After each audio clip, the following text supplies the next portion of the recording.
Just a second. Why did that not? Oh, I have to use these. There you go. Okay. Hello, everyone, and welcome. My name is Karen Ware-Jackson. I'm the webinar coordinator for PRC, Practical Resources for Churches. We are a nonprofit ecumenical resource center offering consultants, workshops, webinars, and resources to congregations and individuals. The way we are able to do this is through grants and through the generous support of our subscribers. You can see on the screen our subscribing judicatories, which are regional governing bodies for different denominations. I think most of those are here in the US. And they subscribe all the churches in their, for whom they administer.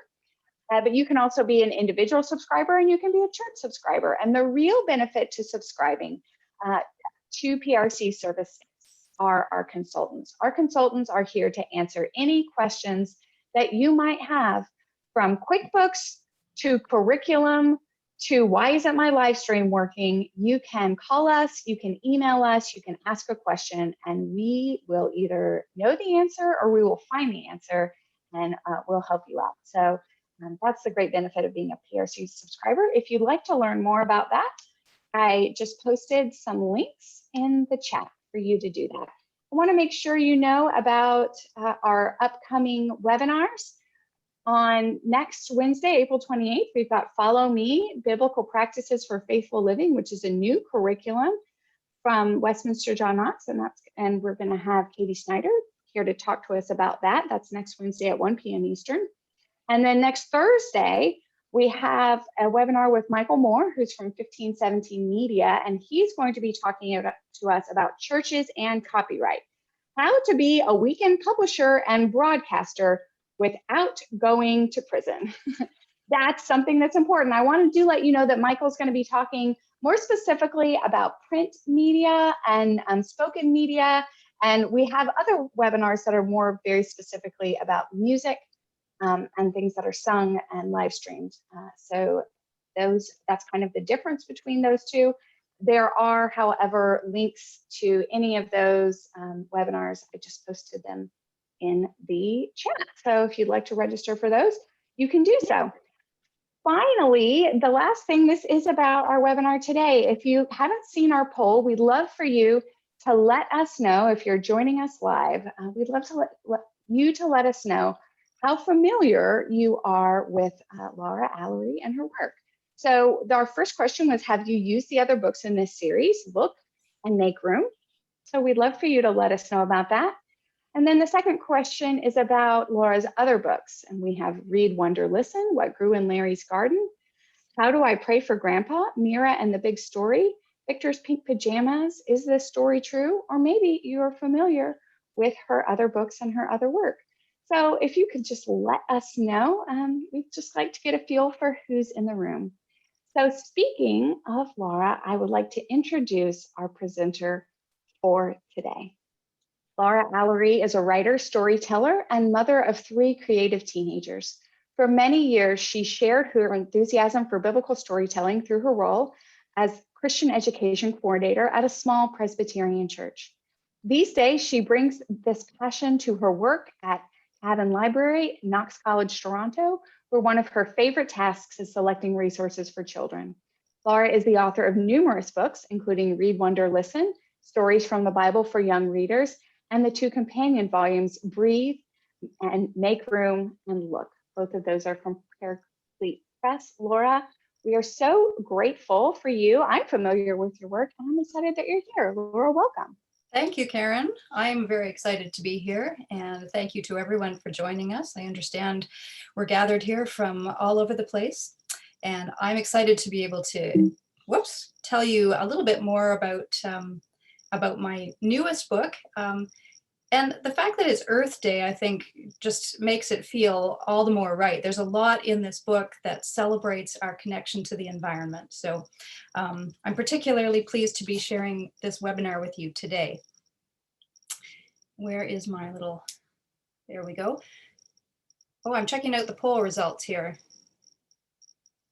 Okay, that's very, so so we've got some people, yeah, about half are familiar with Make Room, and about half of you aren't familiar with either of the books, so that's good. So I am going to be sort of talking through some of the content of Breathe today.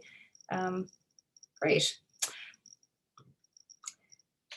Okay, so my plan for our time here today has three parts, basically. First, I want to give you a bit of background to Breathe, why I wrote it, some of its content, what I hope to say through it. But I also want to offer some suggestions about how you might use this book, especially right now. I mean, so many of us are experiencing various degrees of stress and isolation and just kind of screen fatigue. So how can Breathe be helpful to children and families and educators at this particular time? But I also want to give you a chance to ask questions. So the third part of our session will be a question and answer time at the end. But I should say that if little things pop up throughout and it's just like a quick question for clarification, as Karen said, feel free to pop that into the chat and she'll let me know so I can answer it as we go.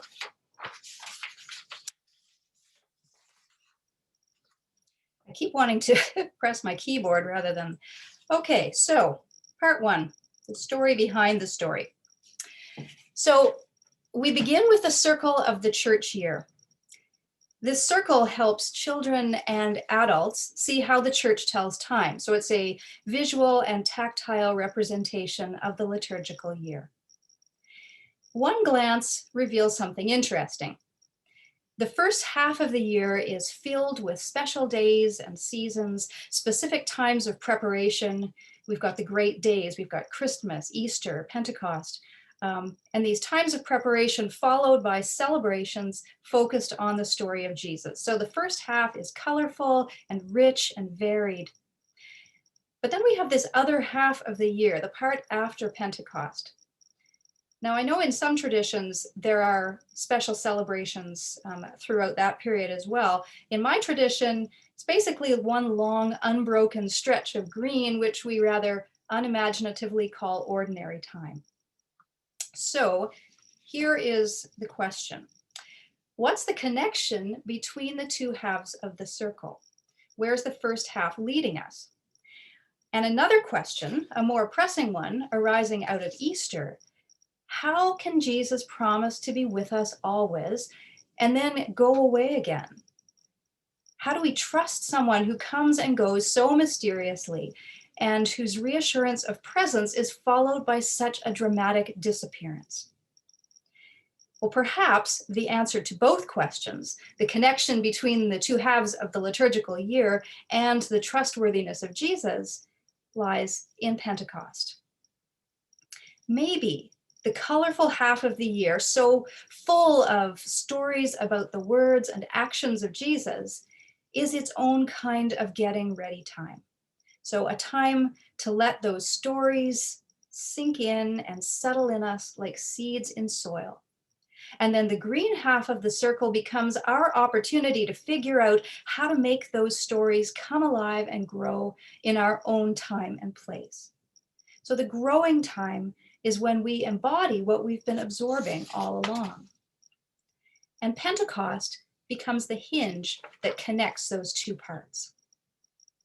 Pentecost celebrates the presence of the Spirit that connects us to Jesus, to one another, and to our complex and beautiful world.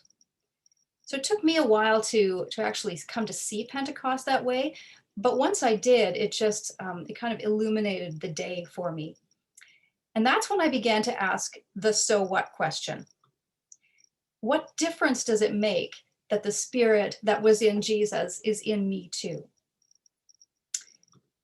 With that question in mind, I wrote Breathe one summer in one of my favorite places in the world, Prince Edward Island on Canada's East Coast. I walked on the beach, sat in the wind, watched the clouds, blew bubbles, flew kites with my children, lounged by the campfire at night, and pondered the mysterious gift of God's Spirit, which is in and through all things. And what emerged from that was a book about connection, belonging, and interdependence. So it's about a lot more than a piece of the liturgical year. and what all of that means for how we treat one another, other living things, and this planet we share. Now, 20 years ago, Brian McLaren wrote, "In these dangerous times, our planet now needs more than ever a good story to live in and to live by." I've always believed that the stories we tell and live by shape who we are and the kind of world we create for ourselves and for those who come after us. So although Breathe is explicitly Christian, it's rooted in the rhythms of the liturgical year, it's full of biblical stories and imagery, the scope of the book is universal. And this is how it begins. The world outside has its own seasons. Oh, I'm sorry. Let me try that again. The day of Pentecost is coming. The church is changing color. The white and gold of Easter will soon burst into flaming red, then cool to green. The world outside has its own seasons. It is changing colors too. In many places, the whites and browns of winter have been folded away for another year. Colors are bursting out everywhere, wildflowers in ditches, birds flashing bright wings, dandelions popping out in unexpected places. Everything is greening. It feels like the sleeping world is waking up again, taking a deep breath, getting ready to grow. So from that starting point, Breathe begins to move back and forth between past and present, alternating between biblical stories and contemporary reflections from the point of view of a child. First comes the moment that left the disciples breathless, the news that Jesus has come back only to go away again. So he promises they won't be left alone. A helper is coming. They hold their breath and wait. Then come the stories of Pentecost from Acts and the Gospel of John. So it was important to me to include both accounts. I sometimes think of these two stories as Pentecost for extroverts and introverts. In Acts, we've got the Spirit as kind of as unruly as wildfire and a whirlwind, driving people out of hiding into the world.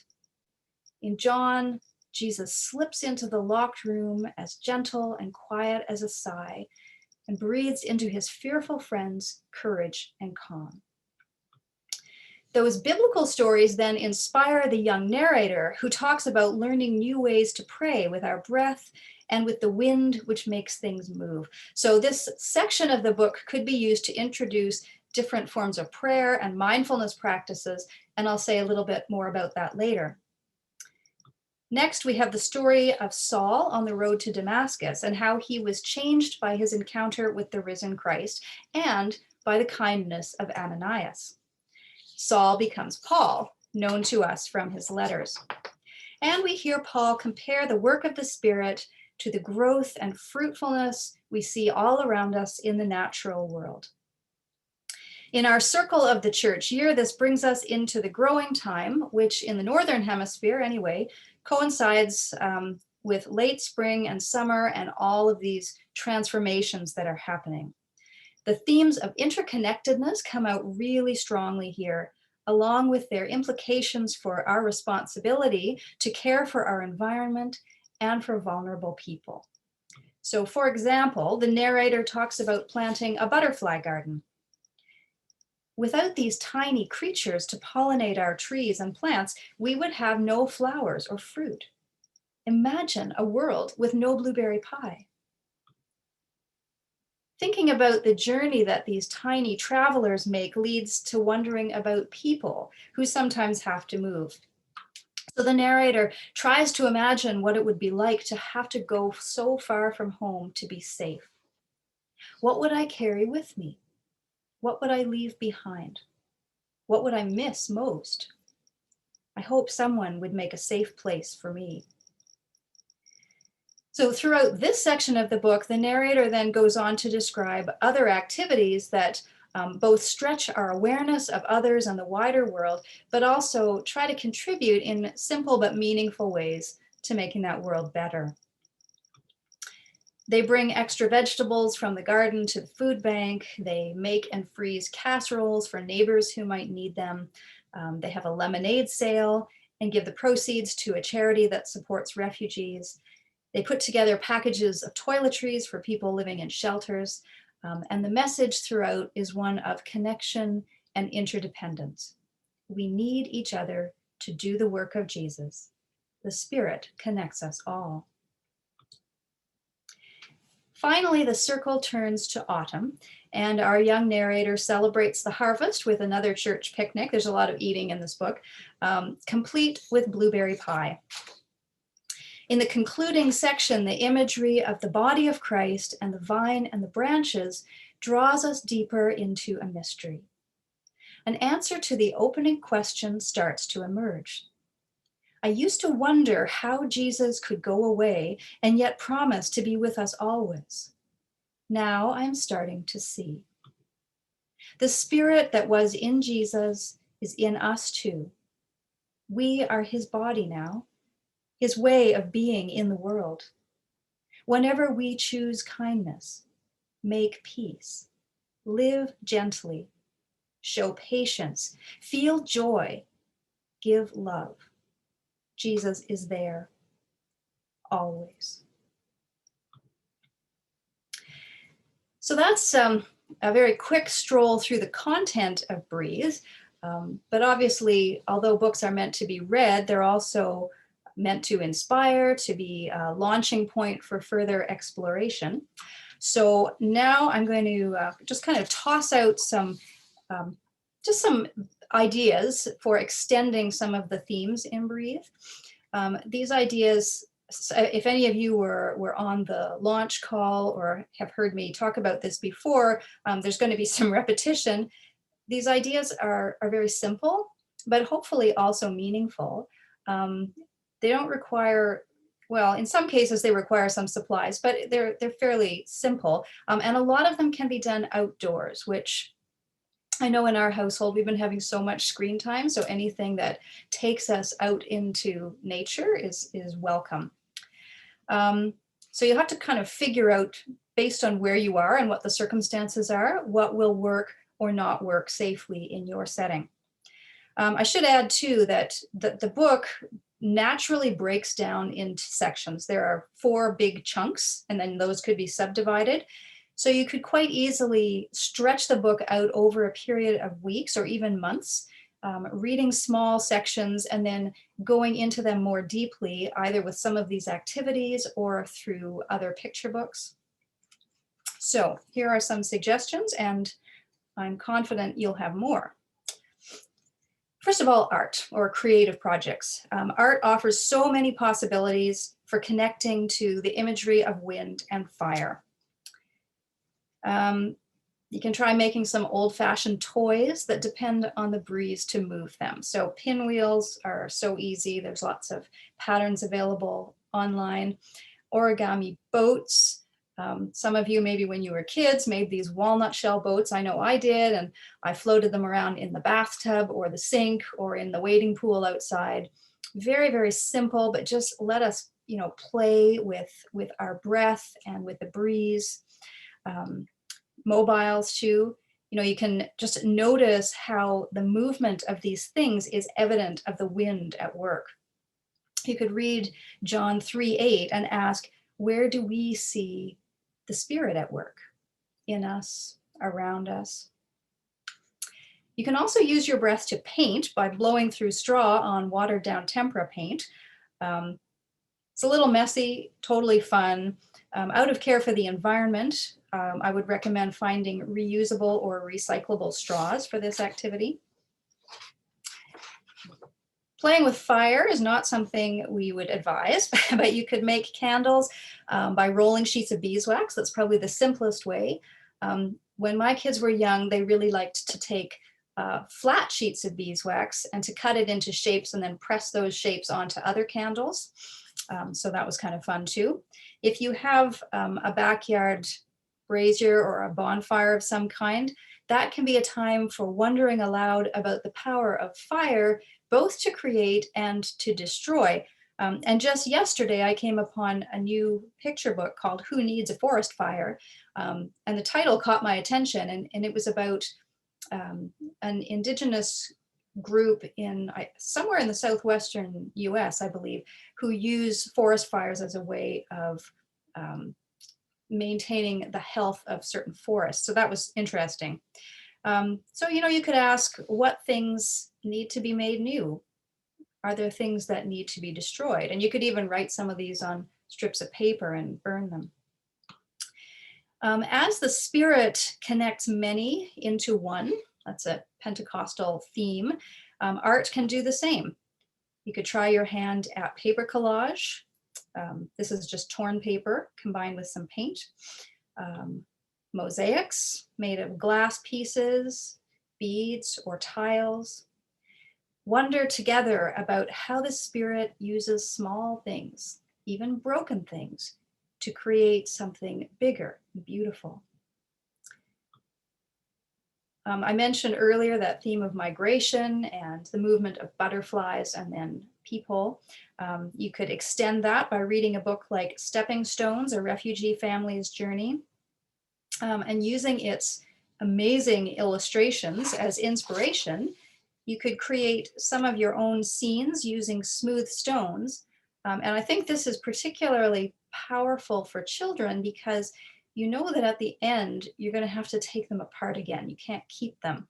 So like there's a spiritual lesson there for all of us about impermanence, but it's also a way of kind of imaginatively connecting with the experience of people who do have to move. A way of imagining what, just in a tiny way, what it must feel like to have to take apart your life and your home, something that you've built and love. Air currents are a way some animals travel and seeds are spread. So you could kind of play with that connection by making simple feeders for birds or butterflies. Maybe planting a pollinator garden. If you don't have a big area in which you can plant, you can also just do small container gardening, little pots, or painting stones to mark different plants. And you could give those as gifts or use them at home. And while you create, talk about the many ways we are connected to and dependent on the natural world. Another image you could explore through art is the fruits of the Spirit. And you could start by reading Galatians 5, 22, 23, or the fruits of the Spirit passage in Breathe. This is an activity that I'm quite keen on. These are fruits of the Spirit prayer beads. And you could do the same thing with pre-made beads, but it's a lot more fun to make your own, I think. Basically, there's sort of three parts to this. First, you think and reflect and talk about each of the fruits of the Spirit. What is patience? What does it look like when somebody shows it? Where have you seen patience? When have you shown it? And then make a bead that represents patience. Like what color is it? What shape is it? And once you've put your beads together and baked them, then you can actually use them to pray. As you hold each bead, think about the quality that it represents and ask the Spirit to help you show more of it. The narrator in Breathe talks openly about learning new ways to pray with our breath and with the wind. And I think that we all benefit from broadening our experience of prayer to include forms which are multisensory, tactile, and more about presence than results. Playing with the etymological connection between breath and spirit, we can explore new ways of working with our breath, both to relieve stress and anxiety, goodness knows we all need that, and to deepen our gratitude for this life force that animates us. And I think this past year especially has made us all more conscious of what a gift our breath is. Here's a simple outdoor variation on Lectio Divina. You just kind of sit quietly and use all of your senses to detect the wind. Where do you feel it on your body? Where do you hear it? Where do you see it making things move? What do you notice, basically? And then does that remind you of anything that the Spirit might be doing in your life? On a day when there are puffy clouds, you can lie on your back. This is great with children. And imagine that it's your breath making the clouds move. Or create a simple breath prayer. You can choose your own words for the inhale and the exhale. I breathe in calm, I breathe out peace, or the possibilities are endless. And I should say at this point, Tracy Smith, in her book, Prayers for Faithful Families, has some really lovely prayers that incorporate the breath, and they're ideal for young children. Yeah, you could also, working with this whole idea of breath prayers, you could breathe out love in ever widening circles. That's kind of based on the idea of metta, or loving kindness meditation. I breathe out love to myself, to my family, to my friends, to my community. You really want to stretch it. I breathe out love to people I find difficult to like, to all living things, and just keep expanding. Making prayer flags is a meditative process in itself, and displaying them also sends a positive message to your community. Basically, you just decorate these fabric flags with words or symbols that represent your hopes for the world or your intentions, peace, love, joy, health. One of these says, breathe. As they flutter, picture your prayers carried on the wind. This is a really nice intergenerational activity, like the prayer beads, because it can be as simple or as complex as your skill and your budget allows. And so the same process works for people at different developmental levels too. A simpler variation of that is blowing bubbles. Again, really good for younger children. Just imagine that each bubble is a prayer born on the breath of the wind. Like fire, wind, of course, can be frightening and destructive.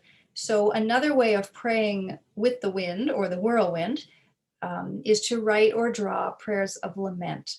And basically, I'm just thinking about using art to express how we feel in the face of change. So those unexpected storms. Closely related to praying with our breath is this practice of mindfulness. So mindfulness is usually defined as moment by moment awareness, being really and fully present to what's happening now, but without judgment. So being mindful, of course, makes us more aware of our own bodies and how our thoughts and feelings affect us physically. This in turn can help us realize that we have more control than we think about how we respond to stressful situations. So there's lots and lots of simple mindfulness practices for children, not just children who really struggle with stress and anxiety, everybody.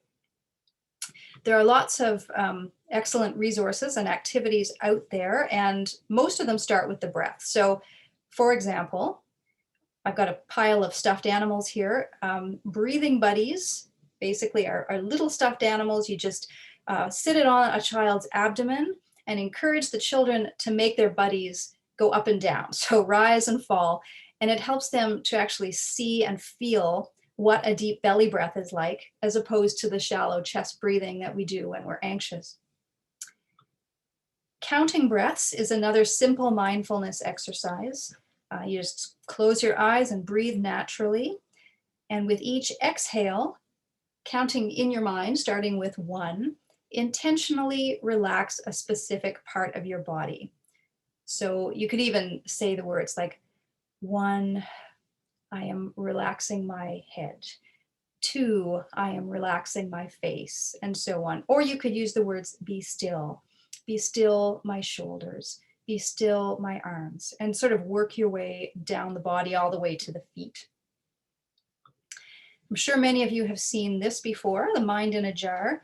It's a way of representing visually how these swirling thoughts and feelings can settle when we're still. Again, lots of instructions online for how to make these. Basically, you need a small glass jar, water, glycerin, which you get at a pharmacy, dishwashing liquid, food dye, and metallic glitter. And I have discovered through some sad failures that the glitter has to be fairly high quality, or it's not heavy enough to settle. It just kind of keeps floating around. You mix all the ingredients together, and the most important part of this is allowing the children to put the glitter in and to name different thoughts and feelings as they do. So you're ritualizing this process. And then when you put the lid on and swirl it around, the children can sit and just breathe as they watch the glitter gradually settle and the liquid grow clear. And of course, that's actually good for all ages. A really lovely mindfulness activity that combines the power of words, which again is a Pentecost theme, with the imagery of growth, comes from the book Planting Seeds by Thich Nhat Hanh. You'll see on the screen a couple of flowers that are made entirely of paper, and then behind me, I don't know how well you can see, but there's a larger one there that I've made using a wooden dowel as the stem. Basically, you need circles of different colors of cardstock. So each person in a group, you could do this in person, or you could also do it apart if you had someone to sort of do the deliveries and take these from one home to another. So everyone gets the center circle. You write your own name on the center circle, and then you get enough petals for every other member of the group. And what you do on those petals is you write something affirming. So something that you particularly value or appreciate about each other person in the group. And then the petals get distributed. Everybody ends up with a complete flower, and you have a beautiful bouquet as a reminder of how expressing appreciation helps other people grow and flourish. The connection between ourselves and Jesus, I think, is most visible in acts of love. My kids and I were in quarantine before Christmas, and during that time, we were blessed with gifts of food. Meatloaf dropped off on the porch, surprise pizza delivery. When caring for one another demands keeping our distance, there are other ways to reach out. Consider a cooking class with a small group, either virtual or in person, depending on your situation. And I do know somebody who did this virtually with his youth group. I think they made casserole, actually. Anyway, a leader could demonstrate sort of the steps of making something while everyone else follows along at home. And then you could freeze the casseroles or the soup and distribute them if there's anybody who needs a meal. Letter writing and card making are always a meaningful way to connect with others. Very simple. Cards or drawings could be delivered to residents of long-term care facilities. These ones were actually written by school children and delivered to a local nursing home. Cards and letters could go to teachers, school staff, medical workers, or just people in your own community who could use a kind word. For a bit of inspiration, check out this picture book, What Grew in Larry's Garden. This is one that I wrote, and it came out last April. And it's full of themes of community, connection, gratitude, awareness, kindness, problem solving, and it's all wrapped up in this gardening package.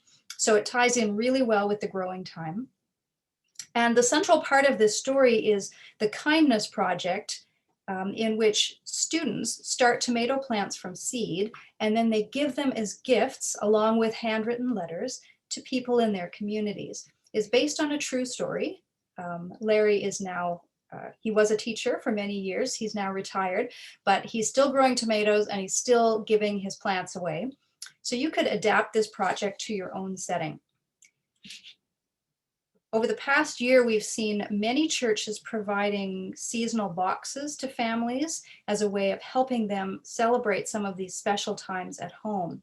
So what I was thinking is, you could choose a few of these ideas and incorporate them into a Pentecost box or a growing time basket. So, whoops, sorry, I skipped one. I wanted to show you this because this is a tomato that the real Larry Zaccarco, actually grew and dropped off on my porch to celebrate the launch of the book last spring. So that's his kindness project. So a sample Pentecost box, for instance, you could include a windmill or streamers on sticks or supplies to make them, a birthday cupcake mix and candles to celebrate the birthday of the church, materials to make a beeswax candle, bubble solution and wands, a little book of breath prayers, and a copy of Breathe. For the growing time, you might put in some seed packets, especially for bee and butterfly friendly plants, river rocks, markers, paints to make garden stones, small pots, bags of potting soil, recipes for a favorite soup or casserole, supplies to make bead mosaics, note cards, stamps for thank you cards, and a copy of Breathe. This is actually another project that you could do. This I took this picture of a tree that is in the entryway of what was my children's elementary school. And every child in the school was given a wooden leaf to paint. And then they were all connected to form one huge tree. As I said at the beginning, the stories we tell shape who we are and the kind of world we help create. The stories of Pentecost celebrate the spirit that connects us all to one another, to Christ, to other living things, and to this fragile and beautiful planet we share. Exploring and deepening those connections and their implications for how we treat one another and our environment can transform otherwise ordinary time into a lively season of growth and grace. Now, I'm just going to go, the next couple of slides just show you the covers of some books. I have actually put together a resource sheet, which I think will be made available, but just if you want to see the covers of some of these books, that's Stepping Stones. Charlotte and the Quiet Place is a really nice picture book just about the power of breathing and how using our breath can help settle us when we're anxious or upset or just bothered by noise and chaos. Breathe and Be, some really nice poems.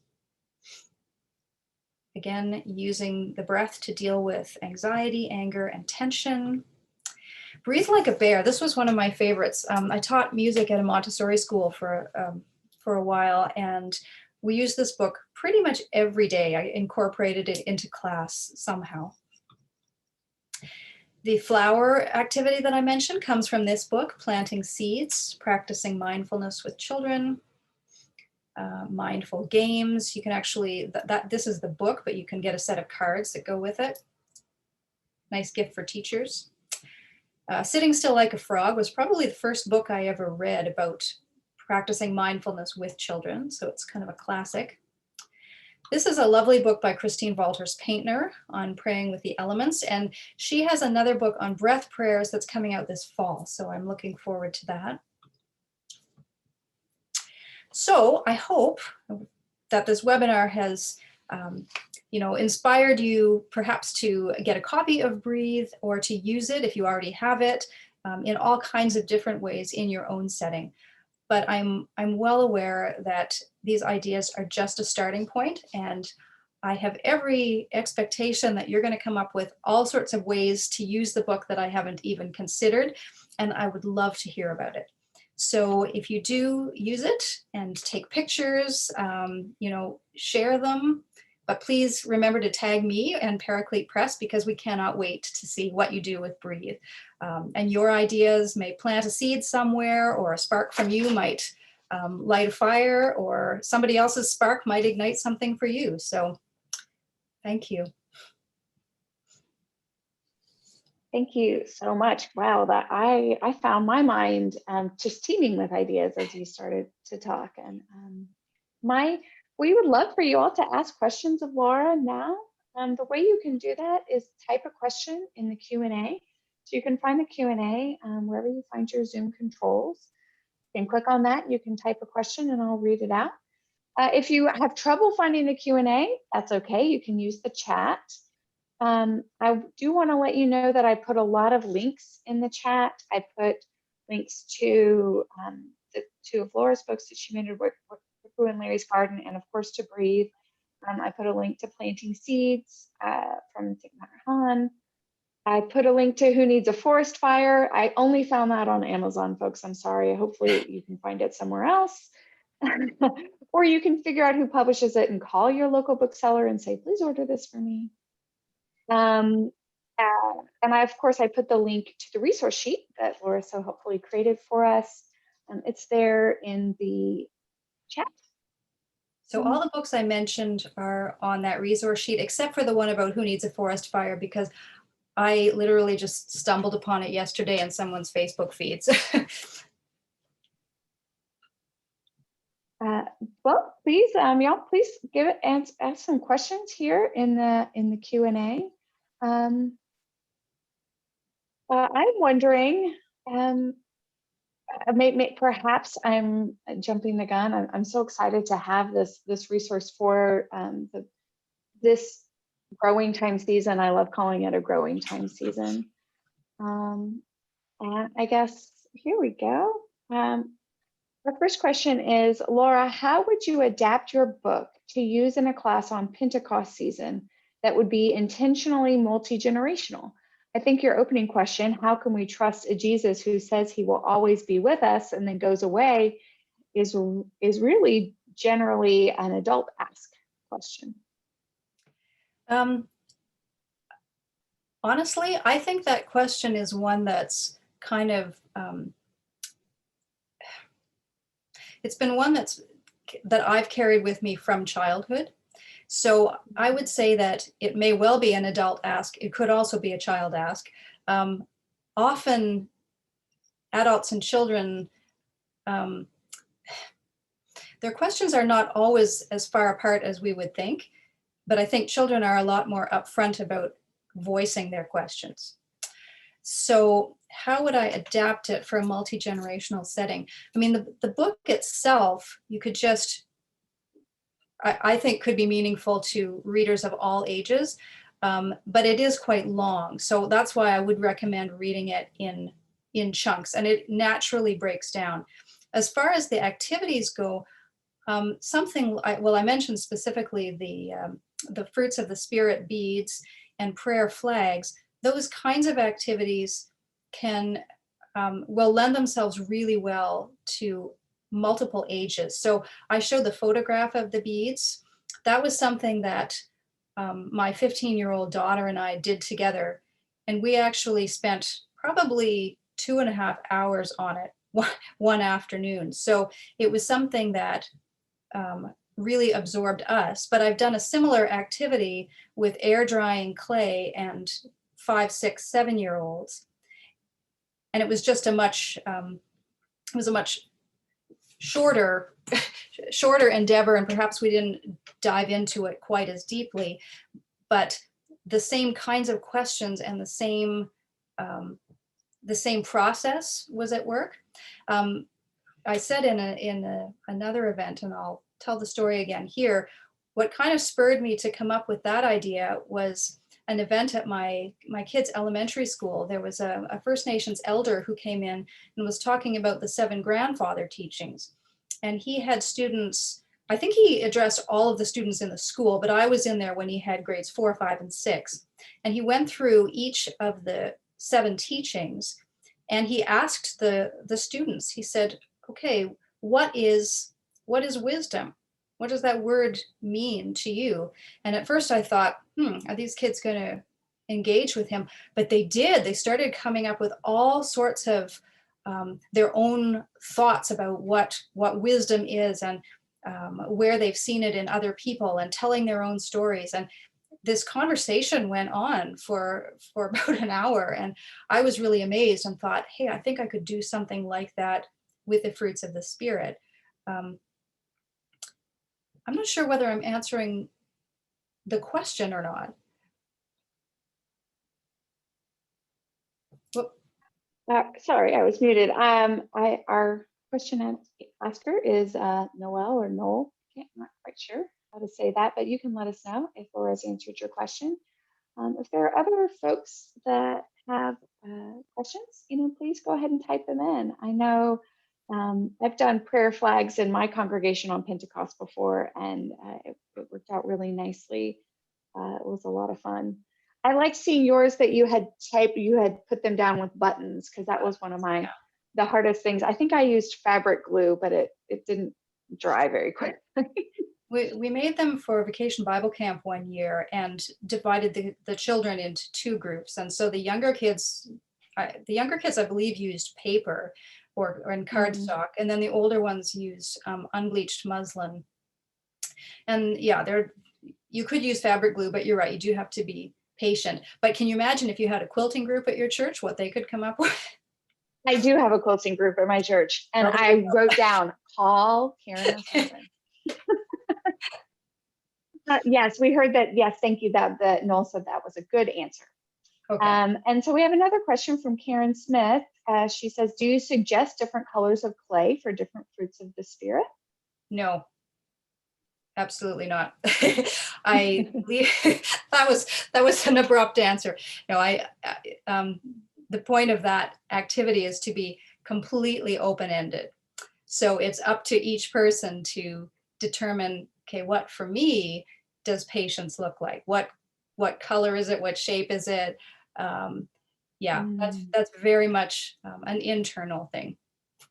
Although you may have to really restrain yourself because children who aren't used to doing open-ended work often want instructions, or they want to make it look exactly like the model that you brought in. So sometimes I wouldn't even bring a sample. I would just kind of talk through it, because if you bring your beads, odds are, half the group is going to want their beads to look exactly like yours, and that's not the point.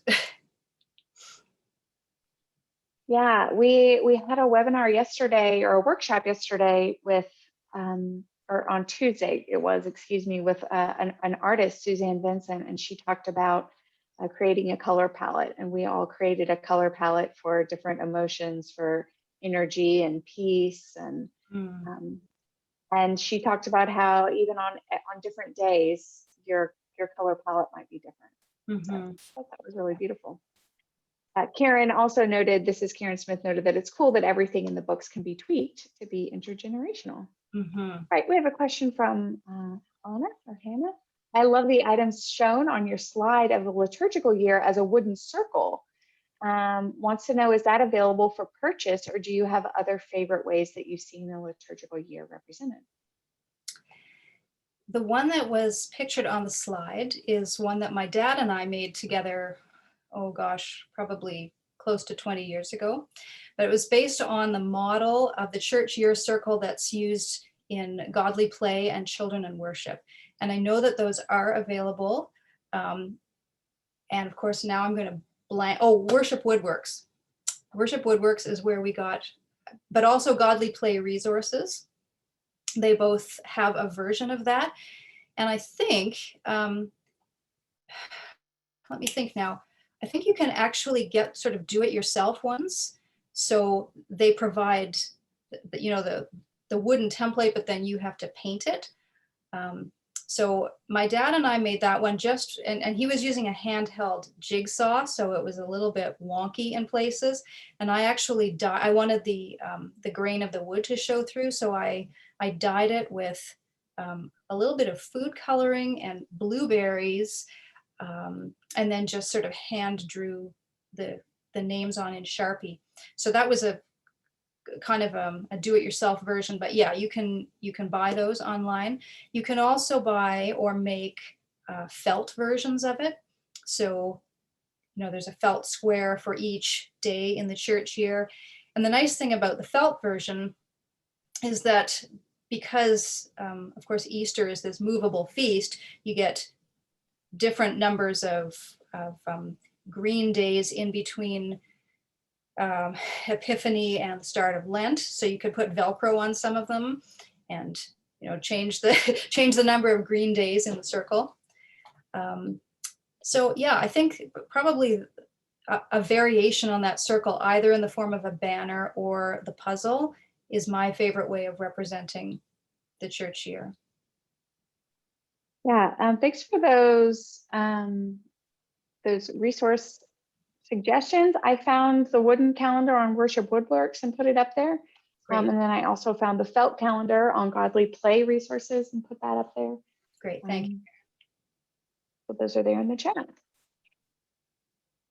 Have any more? There we go. Caroline. As children, youth, and women join me gladly in these sorts of activities, men are less likely, in my experience, to be willing to dive into these hands-on experiences. Ideas? I wonder It'd be fun to get the guys to help you make a wooden liturgical calendar. Yeah, if you got some. In fact, when I think about it, all of the people who have helped me make our wooden storytelling materials have all been men. That's not to say, obviously, that anybody can't do it, but the woodworking is often a hobby among men. Also, I'm wondering if, I'm thinking about Larry Zakarko, the real Larry behind What Grew in Larry's Garden. He came as a guest to our vacation Bible camp, and the whole back of his SUV was full of dirt, and he hauled it out, and the kids were planting stuff, and boys, girls, like everybody was into that experience. So I think some of the outdoor things, especially related to gardening, painting the stones, even hiding stones different places around your neighborhood, or putting affirming messages on them, or sort of like care for the earth, care for neighbors, and so on, and hiding them different places where they'll be found, kind of like in a geocaching sort of idea. I can see, well, I would think that would appeal to just about anybody, but yeah, I'd kind of work with the outdoor theme. Thanks. Let me know how it goes. Yeah.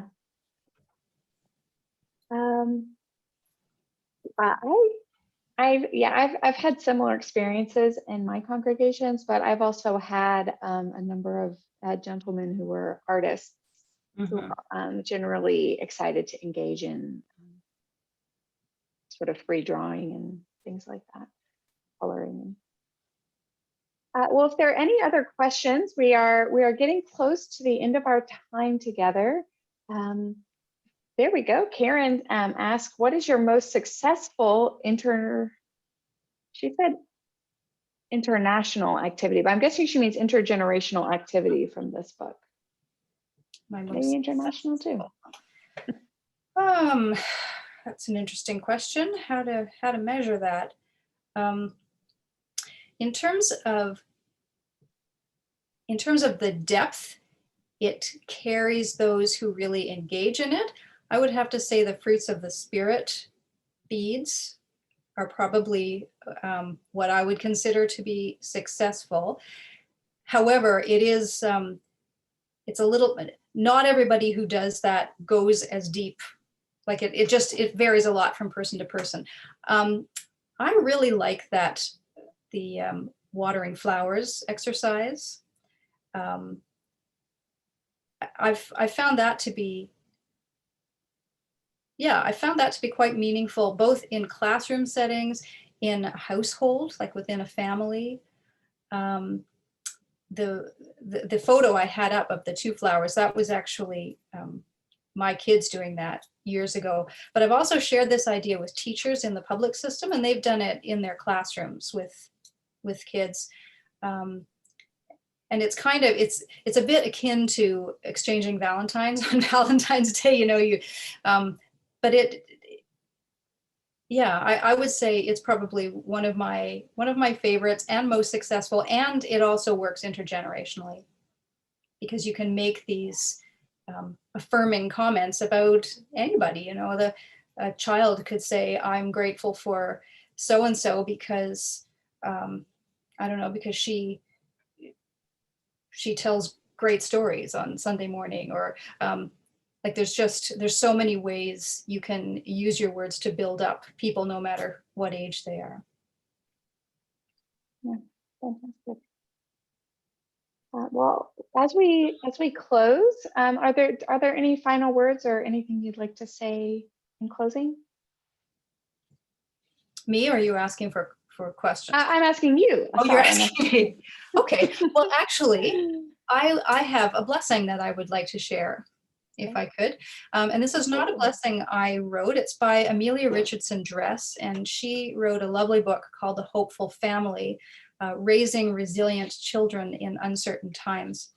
So this is her blessing, and I read it and I thought, wow, this is kind of encapsulates my hope for Breathe.